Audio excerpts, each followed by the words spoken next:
Hi guys, আমি এসেছি Tongi station road ইজতেমায়। এখানে মানুষ জবাই করা হয়েছে। এখানকার পরিস্থিতি আপনারা দেখবেন। চলুন দর্শক, দেখা যাক পরিস্থিতি। এখানে অনেক সেনাবাহিনী মোতায়েন করা হয়েছে।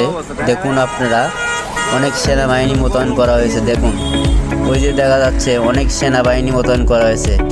এখানে বেশ কয়েকদিন হলে একদল মুসল্লি যেন বিবাদ সৃষ্টি করছে এবং ৩-৪ জনের মানুষকে জবাই করা হয়েছে।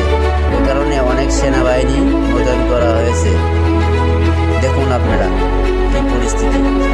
দেখুন, হ্যাঁ, অনেক লোক আছে। দেখুন, অনেক লোক, দেখুন অনেক লোক লাঠি নিয়ে পাহারা দিচ্ছে।